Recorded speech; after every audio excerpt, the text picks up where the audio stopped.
નમસ્કાર દર્શક મિત્રો, જી ટીવી ગુજરાતી ન્યૂઝમાં આપનું હાર્દિક સ્વાગત છે। હવે જોઈશું સમાચાર વિગતવાર।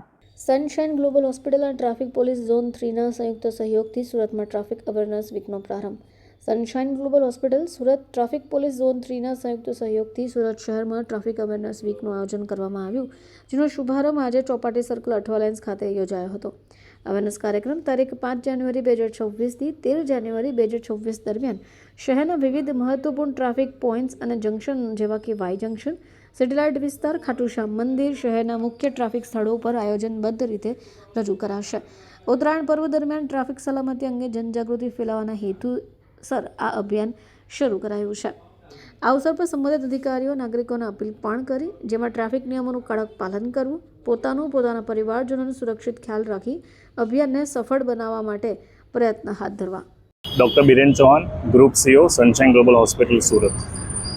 આજે સુરત ટ્રાફિક પોલીસ અને સનશાઇન ગ્લોબલ હોસ્પિટલ સુરત દ્વારા સુરક્ષા બાય સનશાઇન એ જે ઉત્તરાયણનો તહેવાર આવી રહ્યો છે, એમાં સુરતીઓ તો ગુજરાતમાં શિરોમોર સ્થાને છે ઉત્તરાયણ ઉજવવામાં। તો એ ટાઈમે પતંગની દોરી જે આ વાહન ચાલકો જ્યારે રોડ ઉપર વાહન ડ્રાઈવ કરતા હોય ત્યારે પતંગની દોરીથી ગળાના ભાગે કપાઈને ઈજા થવાના ચાન્સીસ રહેતા હોય છે।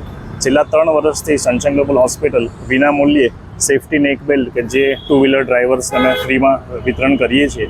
તો આ વર્ષે પણ 3 તારીખથી લઈને 14 તારીખ સુધી પાલથી અલથાણ સુધી અને આઠવાથી ડુમસ રોડ સુધી અમે 50,000 સેફ્ટી નેક બેલ્ટનું વિતરણ કરવા જઈ રહ્યા છીએ, જેનો એક જ ઉદ્દેશ્ય છે કે પતંગની દોરીથી કોઈ પણ પ્રકારની ઈજા વાહન ચાલકોને ન થાય।